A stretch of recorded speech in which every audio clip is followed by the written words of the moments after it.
നമസ്കാരം. അപ്പം ഇനി പണ്ടത്തെ പോലെ എനിക്കും അരവത്തിനും സഡൻലി ആയിട്ട് പുറത്തേക്ക് ഇനി പോകാൻ പറ്റില്ല എന്നാണ് തോന്നുന്നത്. റീസൺ അതായത് ഒരുപാട് സ്ഥലങ്ങളിൽ നിന്ന് കസ്റ്റമർ വരുന്നത് നമ്മളെ കാണാനും ഡ്രസ്സ് എടുക്കാനും എന്നാണ്. ഞാൻ പുറത്തേക്ക് പോകുമ്പോൾ ഇവിടെ വന്ന് ചോദിക്കുന്ന കസ്റ്റമർ ട്രിവാൻഡ്രത്ത് നിന്നാവാം, കാസർഗോഡ് നിന്നാവാം, പല ജില്ലകളിൽ നിന്നാണ്.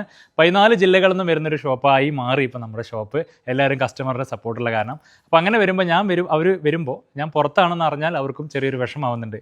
അപ്പോൾ അതില്ലാതാക്കാനായിട്ട് ഇനി ഞാൻ എവിടെയെങ്കിലും പോകുകയാണെങ്കിൽ മുൻകൂട്ടി ഒരു വീഡിയോ ചെയ്തിട്ട് പോകാമെന്ന് ഞാൻ വിചാരിച്ചിട്ടുണ്ട് കേട്ടോ. അപ്പോൾ ഇനി ഞാൻ 2 ദിവസത്തിന് മുന്നേ പഴനിയിലായിരുന്നു. അപ്പോൾ ഒരുപാട് കസ്റ്റമർ പഴനിയിലാണ് എന്ന് അറിഞ്ഞ കാരണം കുറേ പേര് ചോദിച്ചില്ലായിരുന്നു. 2 ദിവസം കഴിഞ്ഞിട്ടാണ് ഇന്ന് എത്തിയത്. അപ്പോൾ ഇന്ന് മുതൽ ഞാൻ 22-ാം തീയതി വരെ, ഒക്ടോബർ 22-ാം തീയതി വരെ ഇവിടെ കാണും കേട്ടോ. 22-ാം തീയതിക്ക് ശേഷം ഒരു ബിസിനസ്സിൻ്റെ കാര്യമായിട്ട് വിദേശ യാത്രയുണ്ട്. അത് എവിടേക്കാണ് ഞാൻ പറയാം കേട്ടോ. അതൊരു 8 ദിവസത്തോളം ഞാൻ ഉണ്ടാവില്ല. അപ്പോൾ ഈ ഒരു 5 ദിവസം ഞാൻ ഇവിടെ ഉണ്ടാവും. അതിൽ കുറേ കോളേജിലെ കുട്ടികളും സ്കൂൾ കുട്ടികളും ടീച്ചർമാർ വിളിച്ചിട്ടുണ്ടായിരുന്നു. ഇങ്ങനെ അവർ നേരിട്ട് കൊണ്ടുവരാൻ ഒരു ക്ലാസ് തരാൻ പറ്റുമോ നെയ്ത്തിനെ കുറിച്ചിട്ട്, അതേപോലെ കോളേജുകൾക്ക് വരാൻ പറ്റുമോ എന്നൊരു 10-15 കോളേജുകൾ ഇനിയും പെൻഡിങ് ഉണ്ട് കേട്ടോ ഞങ്ങൾ പോകാനായിട്ട്. അപ്പോൾ നമുക്ക് ഈ ഒരു സാഹചര്യം കൊണ്ട് മാത്രമാണ്. അപ്പോൾ ഈ ഒരു 5 ദിവസം വരെ ഞങ്ങൾ ഇവിടെ ഉറപ്പായിട്ടും അവൈലബിൾ ആയിരിക്കും കേട്ടോ. അതുപോലെ ഒരുപാട് പേര് നമ്മളെ കാണാൻ വരണം, എന്തോ ഇൻ്റർവ്യൂ ഉണ്ടെന്നൊക്കെ പറഞ്ഞിട്ടുണ്ടായിരുന്നു. അപ്പോൾ ഈ ഒരു 5 ദിവസം അവൈലബിൾ ആയിരിക്കും.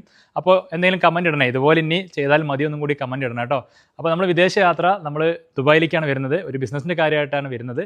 അപ്പോൾ അവിടെ വരുമ്പോൾ ഒരുപാട് പേര് നമ്മളെ കാണണം, ഒരുപാട് പേര് നമ്പർ തന്നിട്ട് പോയിട്ടുണ്ട്, അങ്ങോട്ട് വരുമ്പോൾ ഒന്ന് വിളിക്കണം എന്ന് പറഞ്ഞിട്ടുണ്ട്. പക്ഷേ നമ്പറൊക്കെ നമ്മളൊക്കെ ഒന്ന് മിസ്സായി, സോറി, ഒന്നും വിചാരിക്കരുത്. അപ്പോൾ 23-ാം തീയതിയാണ് ഞങ്ങൾ അങ്ങോട്ട് വരാൻ പോകുന്നത് ദുബായിലേക്ക്. അപ്പോൾ ഞങ്ങൾ എന്താണെന്ന് അവിടെ വന്നിട്ട് കാര്യം പറയാം കേട്ടോ, എന്തിനാണ് വരുന്നതെന്നും കൂടി ഞങ്ങൾ പറയാം. അപ്പോൾ ഞങ്ങളെ വിളിച്ചവരുടെ കോൺടാക്റ്റ് മിസ്സായ കാരണം അവിടെ എത്തിയാൽ നമ്മളെ കണ്ടാൽ ഒന്ന് സംസാരിക്കണം, ഒന്നും വിചാരിക്കണം. അത്രയും പേരാണ് പറഞ്ഞിട്ട് പോയിരിക്കുന്നത് ഞങ്ങൾ വരുമ്പോൾ ഒന്ന് വിളിക്കാനായിട്ട്. സോറി, നമ്പർ മിസ്സായിരിക്കുകയാണ് കേട്ടോ. അപ്പോൾ ഞങ്ങൾ വരുമ്പോൾ ഞങ്ങൾ കൃത്യസമയം സ്ഥലങ്ങളൊക്കെ പറഞ്ഞുതരാം, നമുക്ക് അവിടെ കാണാം, സംസാരിക്കാം. സപ്പോസ് ഞങ്ങൾ നാട്ടിലുണ്ടെങ്കിൽ ഞങ്ങളൊന്ന് കാണണം പറയുകയാണെങ്കിൽ ഞങ്ങൾ എവിടെ ഉണ്ടെങ്കിലും ഓടി എത്തും കേട്ടോ. കാരണം ഞങ്ങളൊരു സന്തോഷം കൊണ്ട് ഓടി വരാണ് നിങ്ങളെയും കാണാനായിട്ട്.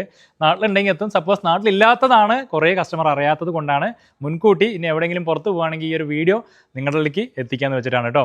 ഒക്ടോബർ 22 to 29-ാം തീയതി വരെ ഞങ്ങൾ സ്ഥലത്തുണ്ടാവില്ല. ഞാൻ പറഞ്ഞ പോലെ ദുബായിലേക്ക് പോവാണ്.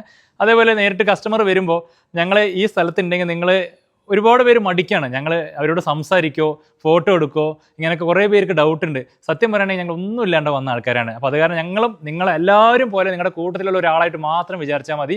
നിങ്ങളുടെ ഒരു സുഹൃത്തായിട്ടോ നിങ്ങളുടെ സഹോദരനായിട്ടോ മാത്രം കണ്ടാൽ മതി. കാണുമ്പോൾ ഒന്ന് കൈ കാണിച്ചാൽ മാത്രം മതി, ഞാൻ അങ്ങോട്ടൊന്നും മിണ്ടിക്കോളാം കേട്ടോ. ഇവിടെ കുറേ പേര് ഡൗട്ട് അടിച്ച് നിൽക്കണ്ടേ, നമ്മൾ മിണ്ടോ അല്ല, ഇങ്ങനെ നമ്മളങ്ങനെ ഒന്നുമില്ല. നമുക്കിവിടെ ഒരു ഓഫീസും പോലും സത്യമായിട്ടില്ല. ഞാൻ ഇവിടെ എല്ലാവരും കൂടെ നടന്നുകൊണ്ട് മാത്രമേ നിൽക്കുള്ളൂ. അപ്പോൾ അത് കാരണം ആരും നിങ്ങളൊരു ആളായിട്ട് മാത്രം തന്നെ കണ്ടാൽ മതി.